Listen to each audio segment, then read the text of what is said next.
Here's a question. Who is Facebook's biggest competitor? Well, when you look at a list of the most popular social media apps in the US, this is what it looks like. On top, you have Facebook, but of course it's not just Facebook that Mark Zuckerberg owns. It's Facebook Messenger, it's Instagram, it's WhatsApp. When you combine those companies up, Facebook's dominance is clear. And one big reason for that is that Facebook has shown that it knows how to stop an emerging competitor right in its tracks. And this is how it does it.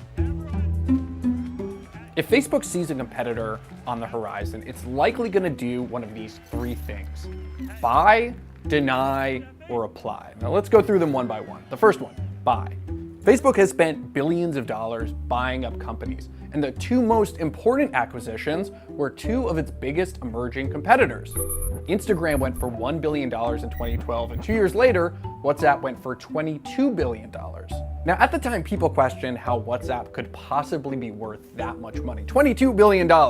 This was an app that has no ads and charged its users less than $1 a year. They don't even charge that much anymore. Well, WhatsApp alone will probably never make Facebook that money back in terms of pure revenue.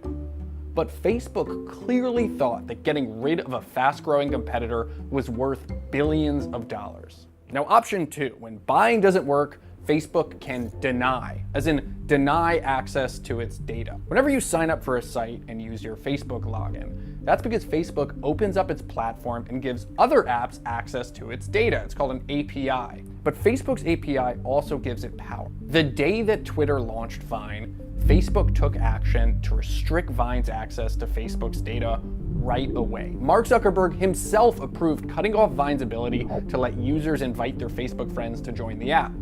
That's according to emails that were recently released by the UK Parliament. And Vine wasn't the only one that this happened to. Other companies that Facebook saw as competitors discovered one day that Facebook had cut off their access to its APIs. And many of those companies don't exist anymore.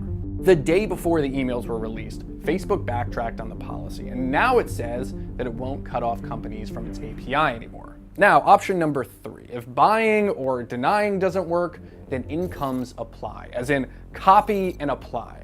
Take Snapchat. Facebook reportedly tried to buy Snapchat for $3 billion, but that didn't work.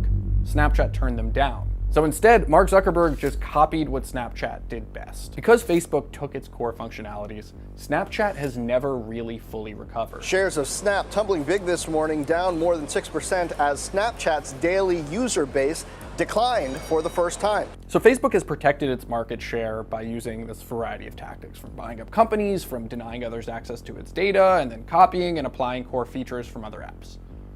All of that has amounted to a brilliant business strategy, but now it could spell serious trouble for Facebook. That's because regulators, politicians, and advocates are now speaking up about Facebook's business practices, and an antitrust case could be on the horizon. So now, it's not just competitors that Facebook has to worry about.